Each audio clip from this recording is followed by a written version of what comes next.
Good afternoon, and welcome to the second of our four-part webinar series on food, justice, and health equity, presented with the American Public Health Association, the National Medical Association, and Healthy Food Action. Healthy Food Action is a three-year-old network that educates and empowers professionals in public health, dietetics, nursing, medicine, and psychology to be advocates. Advocates for policies that will bring about the food and farm system that Americans want, one that is both healthier and more sustainable. Making sure today's webinar runs smoothly is my colleague, Rachel Gruelle. I'm David Wallinga, the Director of Healthy Food Action, and joining us today as moderator is Bajong Mua. Bajong Mua is Senior Advocacy and Health Equity Principal at the Center for Prevention, Blue Cross and Blue Shield of Minnesota, where he develops strategy and action for Blue Cross's prevention policy initiatives to reduce tobacco use, obesity, and health inequity among all Minnesotans. MUA provides leadership in developing advocacy plans and strategic alliances to achieve prevention policy goals. Prior to joining Blue Cross and Blue Shield of Minnesota in 2005, he was with the American Cancer Society and other state agencies at the intersection of policy analysis, health equity, and interdisciplinary initiatives. In a minute, Bajong will introduce our other speakers. I want to just say, though, that after all our speakers talk, we're going to have 25 minutes of Q&A, but don't wait to submit your questions. Earlier is better because of the volume of attendees today. Look on your right-hand menu for the box that says Enter Question. As your questions occur to you, just type them in there and then hit Send. Rachel will screen them, and then for our Q&A, we'll make sure that we have a lively discussion around a range of topics. And now back to Bajong Mua to introduce our speakers. Thanks.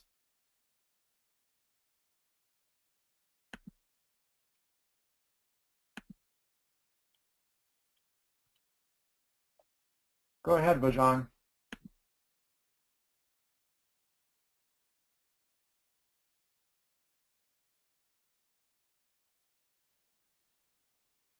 I'm sorry, I'm having a hard time unmuting Bajong.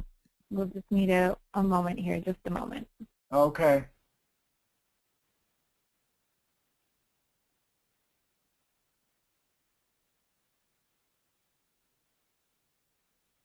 Okay, go ahead, Bajong. Great. Thank you, David, for the kind introduction there. I had some technical difficulties there, but again, thanks for the kind introduction, David. I wanted to just quickly give a shout out to APHA, the National Medical Association, and the Healthy Food Action Network. In particular, I want to spotlight David individually as well. He's been quite the advocate and activist, really bridging multiple disciplines within the health field, from physicians and nurses, community health workers, and working very intentionally outside the conventional boundaries of public health. And so I applaud your effort, David, in really elevating health equity to be not just a component, but to be central in the way we approach a healthy food system. So I want to quickly transition to our stellar panelists here. I had the privilege of previewing all of their slides and to meet them briefly in some prep calls, and it's with great enthusiasm and admiration. I think the webinar attendees are in store for a great set of stories, and we have a lot to gain from their community wisdom. So I'm going to transition to introductions of each speaker and panelists, and we'll just do all that at the front end, and then we'll jump into the presentation. So first on deck is Jonathan Logan Jr. from California. Jonathan is the general manager of the Marin City Community Services District, where he's played an integral role in addressing long-standing health disparities in Marin City, including helping develop the Marin City Health and Wellness Center and other community initiatives around policy planning and economic development. Jonathan led his community's successful engagement with CA4 Health, the Public Health Institute's statewide CTG, covering smaller California counties. He also has a bachelor's from Oral Roberts University and a master's in public administration from Baruch College in New York City.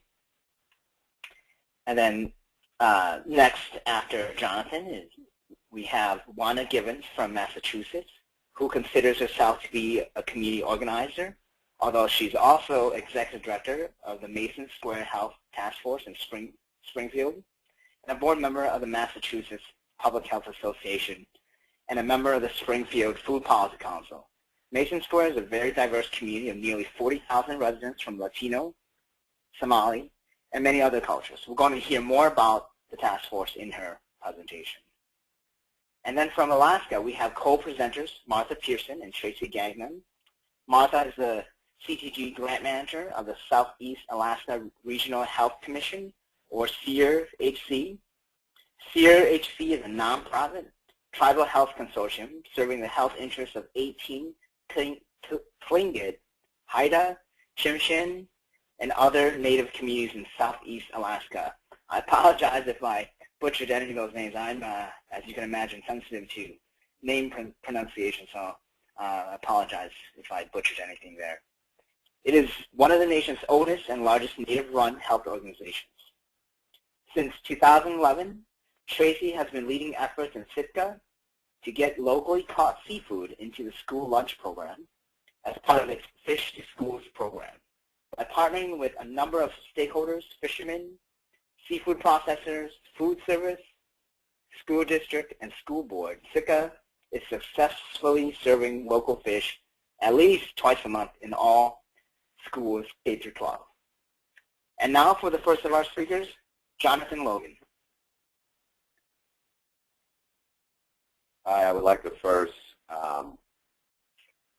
acknowledge and thank the American Public Health Association, Healthy Food Access National Medical Association for putting together this very important webinar to enable us to share information of what's worked in our communities and some of the strategies that we've attempted to impact positively health outcomes for the residents.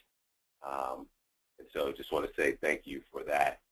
I have the pleasure of being the general manager of the Marin City Community Services District, which is the local government in Marin City, California. Marin City is about 5 miles north of the Golden Gate Bridge, nestled between Mill Valley and Sausalito, California. And so what I thought I would do is start off with just a little bit of the history of Marin City, and then go into a couple case studies of what we're doing. So next slide, please. All right, so Marin City was built in 1942. People from the South and Midwest migrated to Marin City during World War II to support the war effort. And they worked at Marin Ship. Over a 3-year period, they built approximately 93 Liberty ships, which was pretty amazing.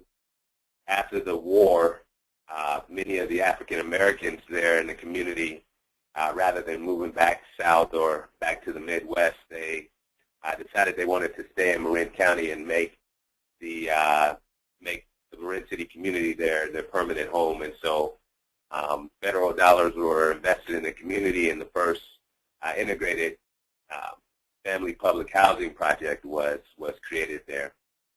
As I alluded to, the community initially was a predominantly all African American community, but since that time, the community is probably the most diverse community in Marin County, with about 45% of the population African American, 13% Latino, and 9% Asian and other. My organization, the Community Services District, we have a 5-member elected board of directors, and they hire me to run the day-to-day operation. Next slide. So Marin County, as many of you may know, is a very affluent county in the state of California and nation. It ranks #1 in state county health rankings. But Marin City residents do not always enjoy the same health status on average. There are significant disparities that exist, both in the rates of childhood and adult obesity and also life expectancy. The next slide shows the data a little bit better. So adult obesity in Marin City is about 14.9% on average, and the county average is about 1.5% less than that at 13.5. And Ross, California, which is a city within the county with a similar number of residents, their overweight status for children in 5th grade is 10.9%. Next slide. Life expectancy in Marin City is about 78%, which is far less than the county average at 83 and less than Ross, our counterpart at 94. Next slide. So we recently did a neighborhood assessment to look at healthy living options and also healthy food options in the community. And what determined was that Marin City is a food desert, meaning there's no grocery store in the community, no farmer's market, no public community garden, and there's not a public park. There's no access, essentially, to affordable and healthy food options. And the community is dominated by stores where packaged and unhealthy foods exist. There's several fast food restaurants and a dollar store there that sells some groceries and a CVS with very limited access to healthy fruits and vegetables. Next slide. As a community, we decided that this wasn't acceptable, and we wanted to figure out what we could do as a local government in partnership with others to impact positively health outcomes for residents. And so almost a year ago now, we hosted our 3rd annual skate day in Marin City. You can go to the next slide there. And that skate day was in partnership with California for Health, and also the Public Health Institute. And we received a community transformation grant. And at the skate day, it was a great opportunity to bring together, the partners I just mentioned, as well as the community and the County of Marin's public health team. And at the skate day, we exposed the youth of the community to healthy food alternatives and just healthy options for living. And so we brought in several skateboard ramps and had music and healthy food, and the kids just had a great day of fun, and they also learned about healthy food. And not only were the kids there, but also the parents, and they really got behind the event as well. I want to say just a couple words about the California for Health initiative, which covers about 42 rural and smaller counties throughout the state of California. And we're so fortunate to have them jump on board with our initiative very early on. They also, their partnership with us led to Marin City, our community services district, becoming the first unincorporated area in California to join the Hill Cities campaign. And there's about 170 cities that are a part of that campaign currently. Next slide.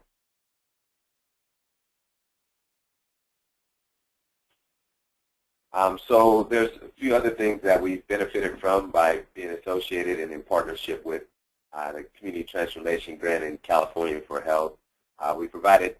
We received technical assistance and we utilized that technical assistance to develop a wellness policy, which allowed us to establish guidelines for the food and the beverages that we're going to serve at community events and in and around our community campus.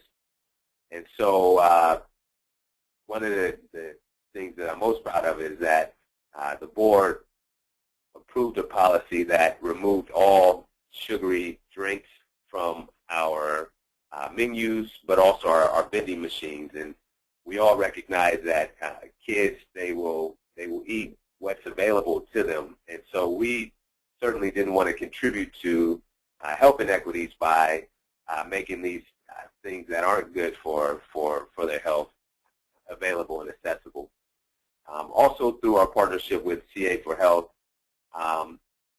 Public Health Institute, they supplied us with water stations and bottles to help implement the new standards at not only the CSD campus, but the local schools and the public housing complex there in the community.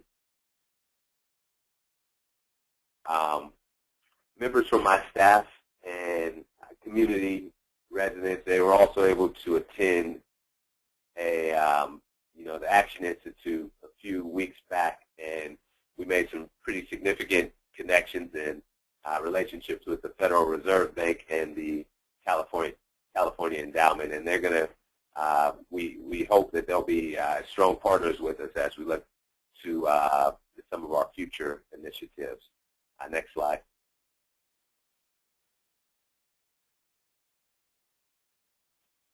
Okay, we recognize that our work is not done, and a couple of the things that we're doing, something that's not on the slide is we are investing millions of dollars into local parks, the development of local parks. We have a couple projects that we'll be breaking ground on later this year, intergenerational park and ball fields, athletic complex. And so we're really excited about that. But one of our other initiatives that we're pushing, and we have a group of very committed community advocates pushing in conjunction with us, is to bring a healthy food options to the community by bringing a grocery store to town, which we believe will better serve the neighborhood, obviously offer access to healthy foods, and just play a role in improving community health, creating jobs, and some of the other things that we know are so important. Something else that we're doing is we're formatting a multi-sectoral healthy food access coalition. They're going to be pushing this grocery store initiative, and we're looking to access investment, funding from private philanthropy, the business community, hospital, community benefits. And then lastly, we want to continue to work with our county, our state, and federal partners who share our vision. So we continue to be excited about the work that's happening in Marin City. We understand that it does take a cross-section of the community really working together to make these things happen. But we believe that if we keep working on it, keep the momentum going, it's going to be a reality.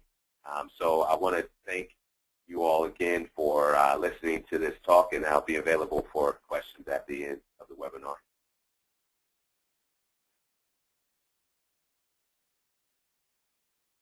Good afternoon. My name is Wanda Givens. I'm the director of the Mason Square Health Task Force here in Springfield, Mass., and I'm also a sub-awardee for the Live Well Springfield Community Transformation Grant.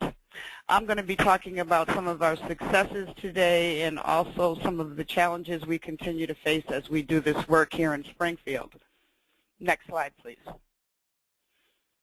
Live Well Springfield is a project that involves over 30 organizations.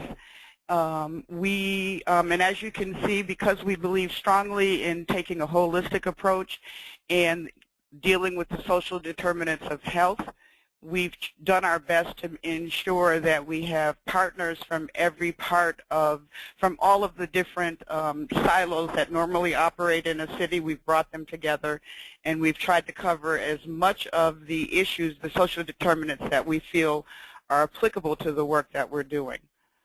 Next. We've taken a socio-ecological model approach, which means basically that we have developed multiple strategies in multiple settings. So we recognize that it's not just incumbent upon the individual to change their behavior in order for sustainable change to occur, but we also look at the interpersonal, the families, the organizations that people work in, the community at large, and always look at whether or not there's opportunity for public policy change in all the work that we're doing. Our 4 strategies under CTG were to secure a full-line grocery store, expand our mobile market, increase access to the Riverwalk and its usage, and to develop a pedestrian and bike plan throughout Springfield. Under those 4 strategies, however, we've developed a number of different projects, and I'm going to talk about some of the ones that I feel have been most successful as we move forward. Next. I think one of our biggest campaigns that has been tremendously successful has been our story-based education campaign, which features Springfield residents. Typically, you get the canned pictures of people, but this time we actually went out to the various communities of Springfield and found individuals and told their stories about the work that they're doing. So we have people who other people in the community recognize, and if you go to our website, you'll see the detailed stories about what each individual has gone through as it relates to eating better, as it relates to exercise, as it relates to spending time with family. This has proven to be a very successful campaign. We have a series of pictures. We did an art exhibit of the posters, and we found that residents of Springfield really can relate when they see people that they recognize, people that look like them, people that they live near, work with, and play with. Next. Some of our other successful campaigns has been our work around Just Food. Mason Square Health Task Force oversees an initiative called the Just Food Campaign. It is the primary community-based organization working to get a full-line grocery store in Mason Square. It's been thus far very successful. We've done projects like collect grocery store receipts in an effort to show individuals and operators that there is money to be had in Mason Square, that it is a viable community for a full-line grocery store. In addition, under the Just Food Project, we've done the mobile market. We support the farmers market. We do a lot of activity at the market each Saturday.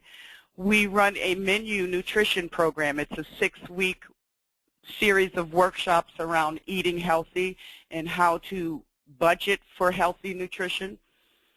We have a healthy prescription program where we work with our local clinics to provide prescriptions for individuals to actually use the farmers market and the mobile market. In addition, we work with the Gardening the Community, which is another local community organization that does youth development and urban agriculture. So we work with them to spread community gardens throughout the city and primarily in the Mason Square neighborhood. We also work with the Mass in Motion to develop our pedestrian and bike plan. We have a riverfront here that hardly gets used. We've done a lot of work to open that up to the community and to get people down there rowing and biking and walking the pedestrian path much more frequently than they've done in the past. In addition, we recently had a success with getting a policy change in our zoning laws, which allows for us to have community gardens that the city can't just readily take away once they've been started. Next.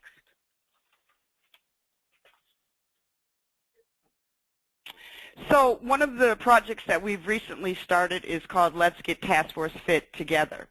It is a fitness campaign that really promotes 10 different health tips, and they're not all your typical tips. So some of them are, don't smoke, exercise, eat right. but we've added others that include things like making sure you volunteer to help others on a regular basis, making sure you interact with others face-to-face at least once a day. So we really wanted to make it more holistic than what you'd think about in a normal fitness campaign. Part of the campaign, however, is a weight loss challenge that we've issued to Mason Square residents.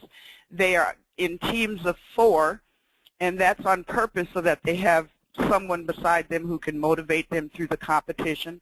The competition runs from May through the end of August. And what we're discovering with the competition itself is that because of the activities that we're providing people through the campaign, it's really opened the door to all of the other initiatives that we have going on under the Live Well Springfield umbrella. So we find that our task force fitters actually get involved in things like next, rowing. They actually participate in activities like the farmers market.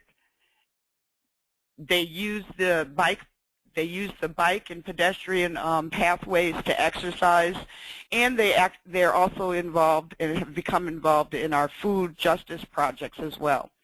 So what we found is that this one activity has really formed, has helped to gel the other activities that we have going on throughout the community.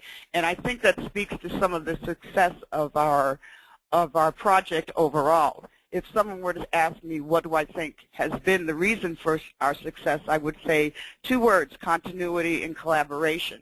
Working with 30 organizations typically sounds like a nightmare for most people, but we have found that through very structured process that we've been able to pull it off.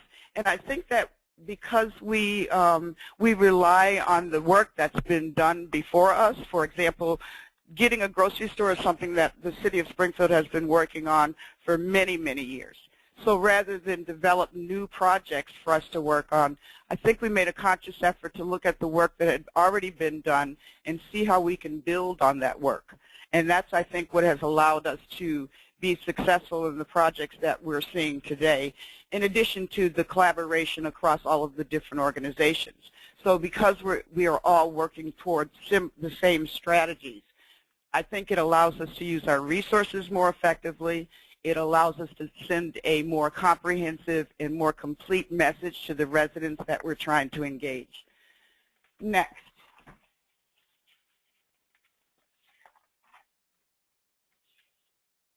So you see there, let's get task force fit. Our task force fitters have membership now at the rowing club. They participate in our mobile market and our farmers market on a regular basis. I would say that most of them have attended our menu program.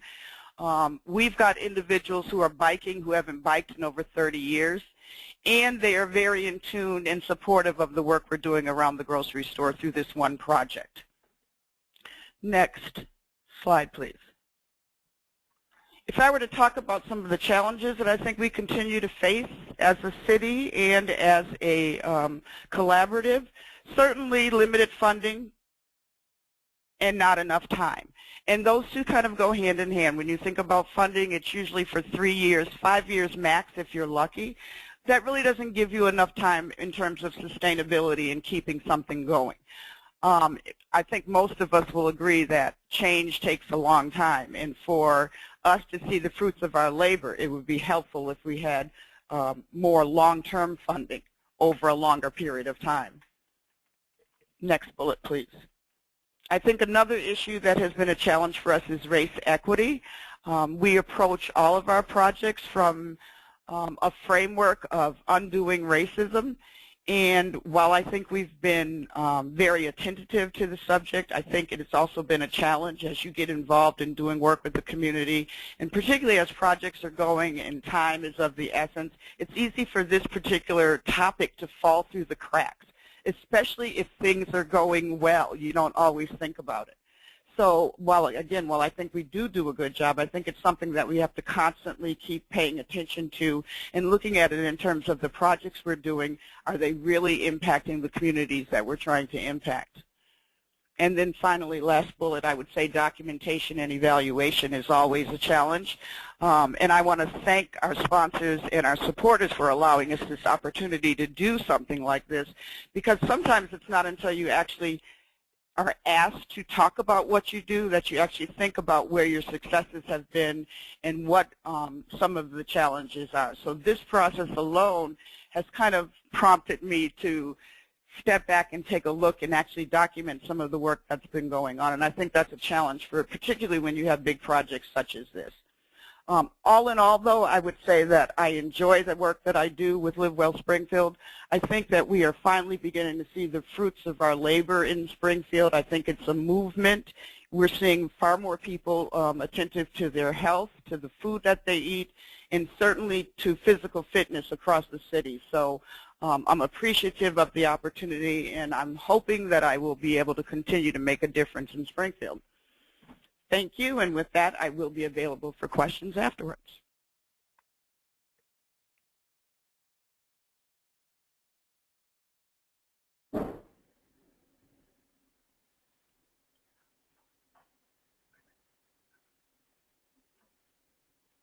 Hi, this is Martha Pearson, and I'm with Southeast Alaska Regional Health Consortium, and we call ourselves SEARCH, which I know doesn't make much sense because the C and the H at the end of the word are reversed, but you'll hear me refer to us as SEARCH, and that's just referring to our overall organization. I'm here today with my colleague Tracy Gagnon, and we're going to talk about our CTG and our Fish to Schools program. I am the Community Transformation Grant Manager for the organization, and our CTG implementation program has a service area that is roughly the size of the state of Florida. Even though we only serve the southeast portion of the state of Alaska, the archipelago of islands is very large. It is roughly 600 miles north to south and has over 10,000 miles of coastline. So those are some good sort of visuals for you to have that just imagine waterlocked small communities, and that we are very well linked to seafood and seafood processing. So that was one of the major strengths of our Fish to Schools program. I'd like to back up, though, for just a moment and acknowledge the work of our two previous panelists describing their work in Marin County and Springfield, and really echo and applaud their work. Like our previous speaker, we are strong on continuity and collaboration. That has helped us to be successful in our work. And our CTG program echoed that with a series of sub-awards. We used a big portion of our grant funding to create small financial awards to community organizations that were working on CTG-related strategies. This served us because we had such a large geographic area to cover. There was no way my organization could literally be everywhere at once. So the ability to work with community organizations that were on the ground in these small communities, in the remote areas, let us spread the wealth in a very functional way. One of our sub-awardees is the Sitka Conservation Society, and their project was to integrate local fish into the school meal system. And just another interesting fact about Alaska, seafood processing is our largest industry in the entire state. While oil and resource extraction brings in more dollars, it's a more lucrative sort of industry, seafood and seafood producers employ more people in the state than any other industry. So again, I just want you to know that fish is our life, and it's one of our greatest resources. Next slide. Hi, this is Tracy Gagnon, and I am the Community Sustainability Organizer for the Sitka Conservation Society. And I really manage the Fish to Schools program here in Sitka, but also have started to work with a number of communities in Southeast Alaska. And I really wanted to just start this by saying why it's important. For us, as Martha just said, seafood is the lifeblood of our community. And but besides that, working with schools is really important because most children go through the school system. It creates access to seafood that may otherwise be cost preventative for families. It's important to teach youth how to make healthy food choices at a young age so that they can grow into that as they get older. And it really supports our economy here. We're working with a number of local fishermen and seafood processors in our community, so it's economically valuable to our community. Next. So this next slide is a photo of kind of iconic Sitka, and as we mentioned, we are just one community that search supports. And Sitka is about 9,000 people, and in the school district there are about 1,300 students. About 34% of those qualify for free and reduced lunch. So we are pretty small, but we are using Sitka as a case study and as an example to really catalyze this effort into the Southeast districts and the state. And so we've really had great success in starting here, but sharing our story and having this program expand. Next. So this will be pretty quick. So how do we get from this hot dog, and you can go to the next slide, to this? So this is actually one of the meals that was served at our alternative high school here in Sitka, Alaska, and that is wild coho salmon over some brown rice. And so how did we get from hot dogs to salmon? And I should say that hot dogs are still served, but we are making an effort to improve what is being served. And it took some work. And we started grassroots. It was very much a community effort.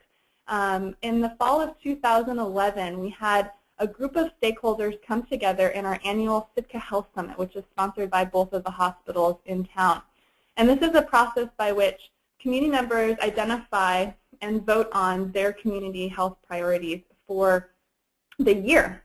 And in the fall of 2011, the community said they wanted to see local seafood in the school. So by getting together a group of committed people towards this goal, we were able to start making it happen. We asked questions. We connected with stakeholders. We talked to the fishermen, the seafood processors, the school district, the school board, food service.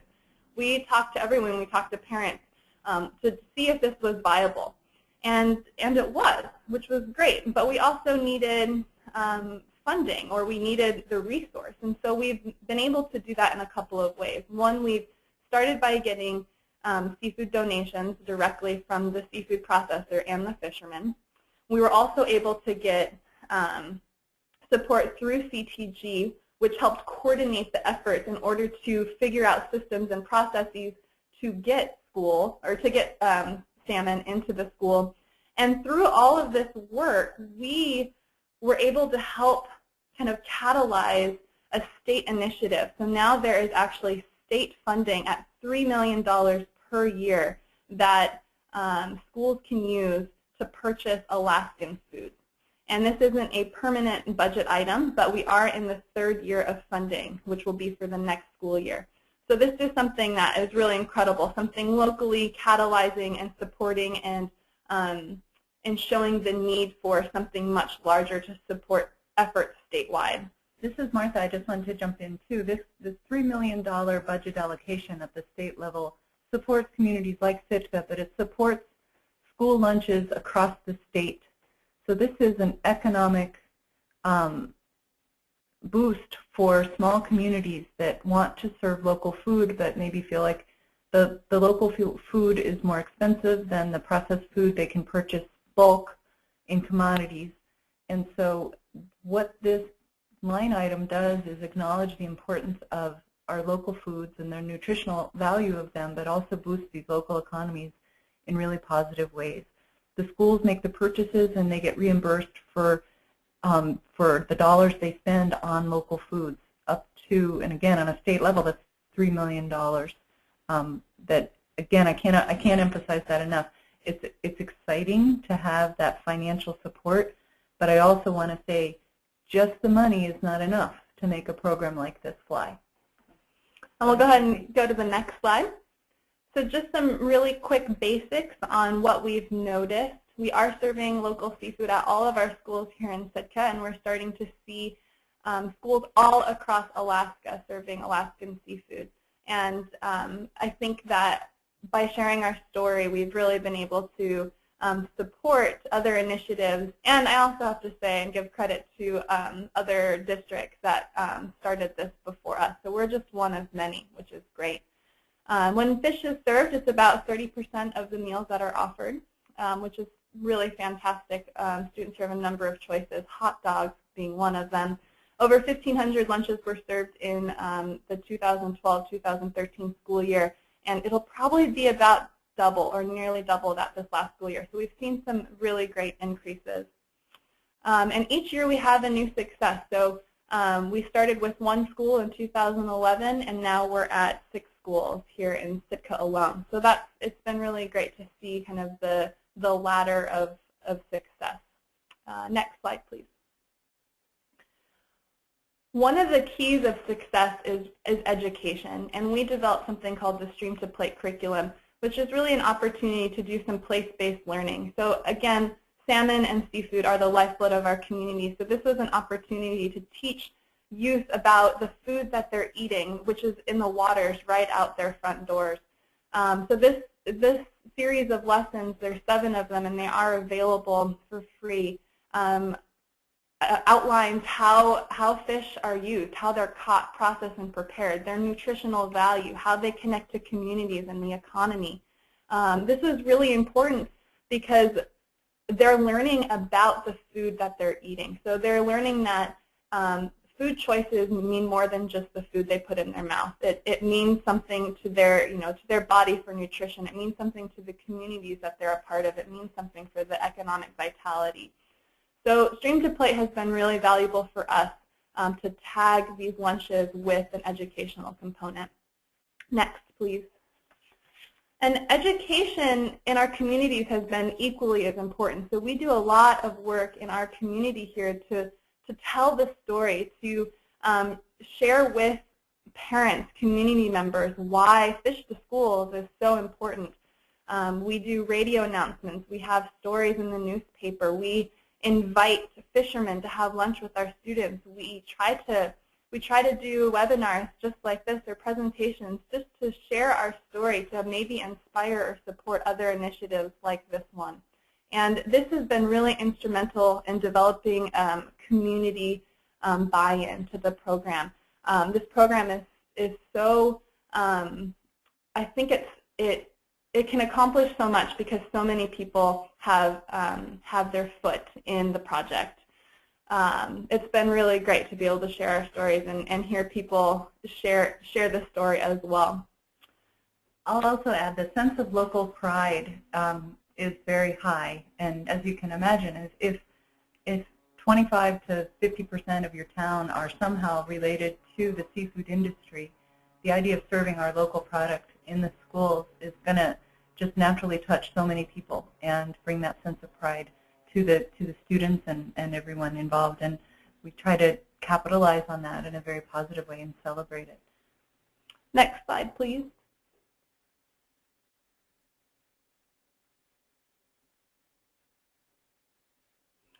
So this slide is really just to share, and this is something that is that this program and programs like this are very much community adapted. And so I share this only to say that you might not have seafood where you are, but you certainly have some sort of local food or resource that you can celebrate and integrate into the school system. And it looks different everywhere, which is the beauty of it. And having a strong food system relevant to your own community is going to celebrate something a little bit different. But I think the process of identifying volunteers, stakeholders, networking, telling the story, doing education, they're all valuable components. Next slide, please. This last slide, or one of the last slides here, has just a link to some of the resources. And these are very relevant to Alaska in particular. It outlines that $3 million grant called Nutrition Alaska Food for Schools, which reimburses school districts for their Alaska food purchases. And then we also have some information on how the state can use traditional foods in schools. Another resource that is not included in here but is really hot off the press is a resource guide that the Sitka Conservation Society has created to support initiatives just like this one. So we have a Fish to Schools resource guide, and we also have that Stream to Plate curriculum available on our website at sitkawild.org. And next slide, please. We'll get to questions, I think, now with everyone. Thank you so much. Thank you. Thanks, Tracy and Martha. That was really interesting. These pictures are beautiful. I'm going to unmute all of our speakers here and pull up some of the questions that the audience has been fielding to me over the last 5 minutes. And there's a couple straight away for Martha and Tracy coming from Marianne Seifert. A couple questions for you are, do you make the Stream to Plate lessons available online? And it looks like you've had some really good media coverage. How do you engage journalists, and how have the media helped your work? Those are great questions. The first one, yes, the lessons are available, sitkawild.org. So they are available on there. And media, you know, it's been really important to create press releases and to share perhaps small successes with the media to let them know developments. And we do pitches all the time. We try to share the local, and we've definitely started with local media. That's been a really big place to start. So starting in our own community and then having that hopefully get picked up by maybe statewide media sources. But we've also looked at different avenues where we could share our story, and it's definitely been very helpful. And I think it also increases the pride of the program within the community that other people are recognizing the efforts that we're doing here. Great. We've got another question for you from Dave Nillum, and he said, what an awesome story. Is the Fish to School program operating in elementary, middle, and high schools? And with the local seafood being served in schools, has the number of school lunches increased at all? Yeah, that's a great question. We are operating in K through 12 in some of our communities in Southeast. That even includes Head Start. So we're really hitting everyone pre-K through 12th grade. And what was the second question? Oh, and yes, participation rates have increased in Sitka, and that's been fantastic. And we're seeing that, I think, largely because students who often bring a home lunch will choose to eat fish lunch, and we also see a lot of staff participation in those meals. And we're doing a lot of education, so we've seen that the youth that go through the Stream to Plate curriculum, they are more likely to eat the fish lunches afterwards as well. Great, thanks so much. I've got a question for both Wanda and Jonathan. This one comes from Aaron Marzial, and it says, related to the disparities raised in Marin County and Springfield, how can national, state, and local funders better address race and equity in community transformation initiatives so that it's integral to intervention implementation rather than addressed independently or in a siloed fashion? So either Wanda or Jonathan. I think that's a great question. I think one of the things that they can do is include it in any RFPs that get sent out so that it's explicit that they want projects to include that in their programming and in their development. Great. Yeah, I would say ditto to that, and I think the IDing of local community-based organizations that have a track record of carrying out the work and being successful with it is another important component to include in the RFP. Great. So I think this question is for Jonathan.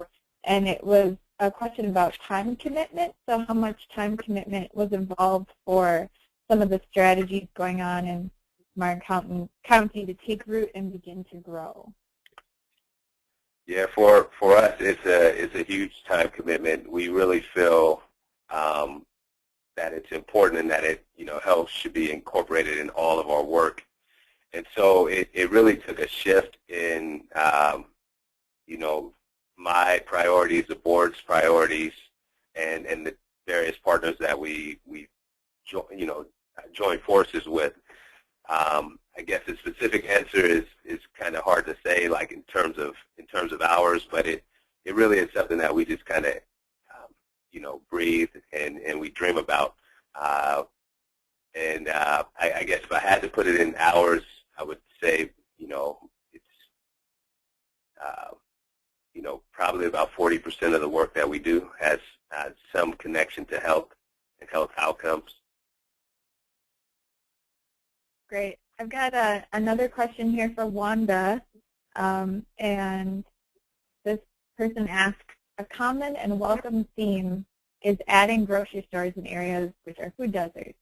How do community members or local task forces ask a grocery store to commit to an area? Basically, how do you approach them?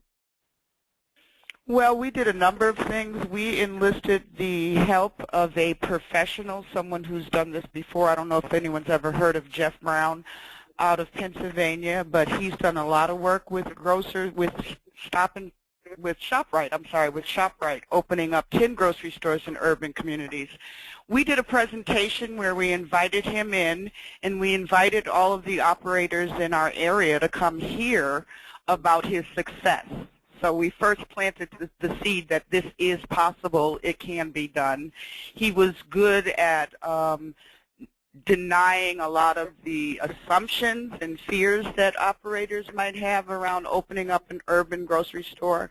But certainly the operators themselves have to have some financial incentive. They also have to, it has to be an area where they want to start new business. So for example, we're not going to go for a grocery store in, say, California to ask them to come open up a store here in Massachusetts.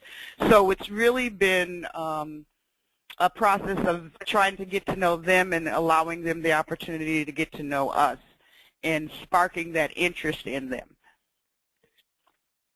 Great.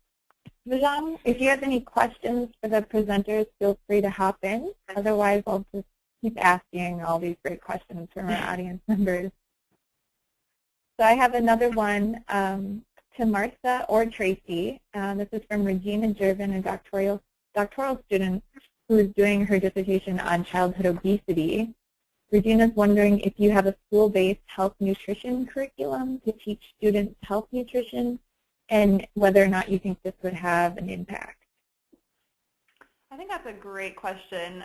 For Fish to School specifically, we do not, but there are efforts within Sitka to really address the school wellness plan, and that's something that's required of all schools participating in the National School Lunch Program. And I think one of the things that's interesting that we're finding is that there really isn't necessarily an established kind of curriculum that's followed, and I think it would be a really great resource, and I think that it would have to be, in my opinion, I would want to make sure that we're looking at nutrition based on the communities that we're living. So it wouldn't necessarily be this national blanket curriculum, but one that really incorporates the local foods that may be available traditionally and culturally relevant as well to those areas.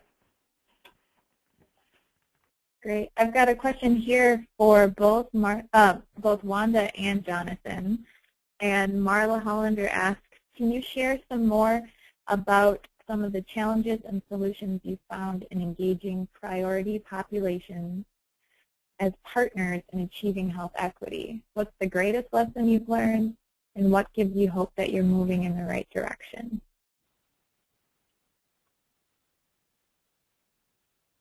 Go ahead, Jonathan. Yeah, I was just going to say, for us, one of the challenges that we've had is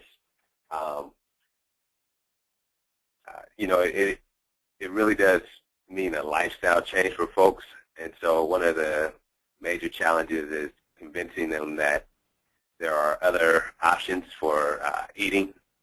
And what we've been fortunate to have is a grant from the state of California through our local county public health department that enables us to send health advocates into the schools and also into the churches to do food demonstrations and train residents on you know, how to cook healthy meals and why it's important.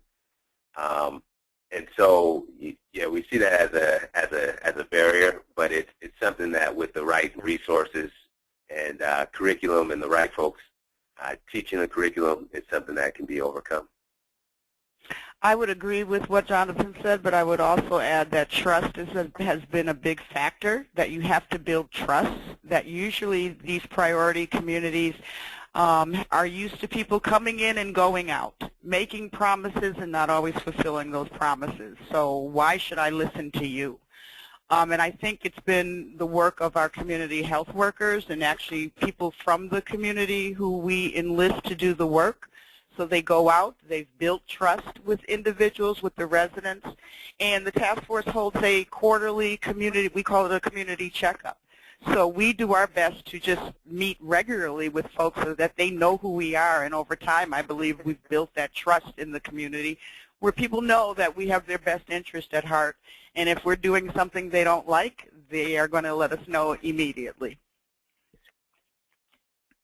This is Martha, and I'll agree with what Jonathan and Wanda have said, and just add to it, as Tracy mentioned, working with the schools has given us a very comprehensive access to all students. Almost all students from all walks of life attend the public schools here.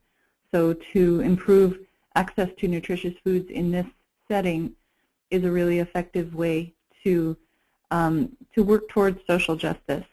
But I won't pretend like there aren't other issues. I mean, even in Sitka, it is less expensive to go to McDonald's and get a cheap meal than it is to have a piece of local fish on your plate, you know, depending. And there are some very real social justice issues that we still have to deal with that are linked with the level of income that people have. I think that by celebrating the local fish and empowering the students to ask for it and want it, luckily there are still avenues where anyone can still go out and catch a fish and prepare it for their meal, or gather the local foods that are available. So those are our ways of addressing that, but I don't want to pretend like we've fixed everything by now. Do you have anything to add, Tracy? Thanks. Martha, I would just add to that by saying you're absolutely right, which is why it's so important that people don't operate in silos. I mean, I think food justice work is very important, but you have to take into consideration all of the other issues around social justice at the same time. This is Vajong, and question to all of our panelists. I think all of you have shared examples of how health equity is that you're highly conscious of it, as well as how you're trying to embed it into your practices. Can all of you weigh in on how you're trying to actually systematize this great practice and bind it into durable change through policies, or whether they're big P or small P policies, but just ensuring that this great work is continuous?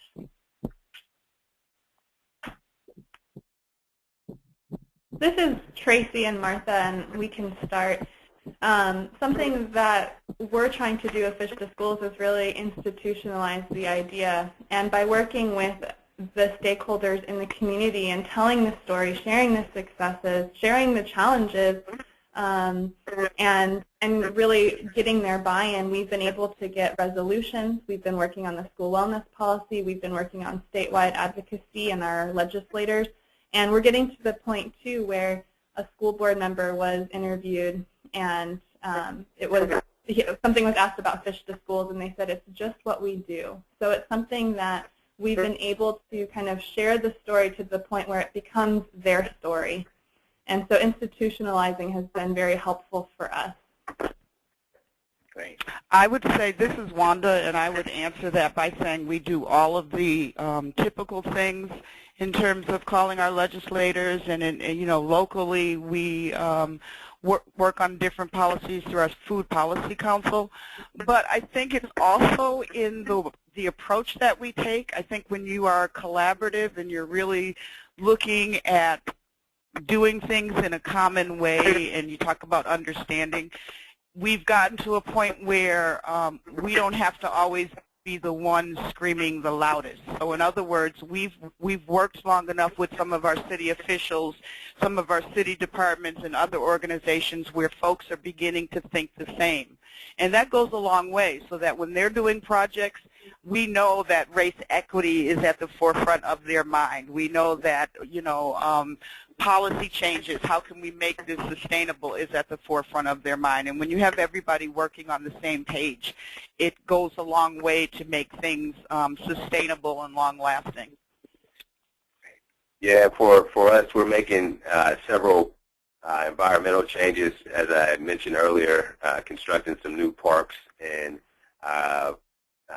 you know, we're advocating for a grocery store. So those will be, you know, changes in the built environment that we're excited about. But I think that the thing that's going to make it most lasting is really engaging the residents in this effort. And so the Health Coalition that's being formed, and members that have already demonstrated their commitment and passion, just them being involved in spreading that message throughout the community will ensure that health is a lens in which we look, you know, we view the world. And so, yeah, we think that's going to make it sustainable long term. Great, great. Well, Like, speakers, so, go David, ahead. I'll transition it to David. I just wanted to pull out the key theme there, which sounds like the authentic integration of health equity into the planning process, as well as the coalition composition, and not only in the policy that you're pursuing. So I know we're over time here. I'm going to transition to David here. Well, speakers, on behalf of all the sponsors, I want to thank each of you for a series of excellent talks and beautiful slides. For the audience, each of you, and it's a large audience today, each of you is automatically registered for the last two of our food justice webinars in September and October. In September, mid-September, we're going to hear from Dr. Miley Tuali'i and others about food justice and health equity issues around food systems in Hawaiian and Native American communities, particularly. So please let your friends and colleagues know about the opportunity to engage with that theme. That will be followed by our last webinar around Food Day at the end of October, which is going to deal with food justice, health, and historical trauma in the food system, featuring my friend and colleague LaDonna Redmond of the Campaign for Food Justice Now. For those who came late to today's webinar, or if you want to share it with friends, we will, in about a day, post a rebroadcast of the full webinar. And to find that, just log on to healthyfoodaction.org and register for the series, and then you can link to the rebroadcast. And that goes both for today's webinar, but also the first webinar in the series with APHA President Shariki Kumanika. In addition, when you join Healthy Food Action, you get notices about future webinars on topics like industrial meat, food pollution, saving antibiotics from overuse, and the like. In the summer, we're also going to launch a webinar series dealing with authors of books, where you can meet and ask questions of authors of some of the most intriguing books of the day on the intersection between food and health. So again, thank you for your patience, everybody, and thank you, speakers, especially for all your great work. And have a great day.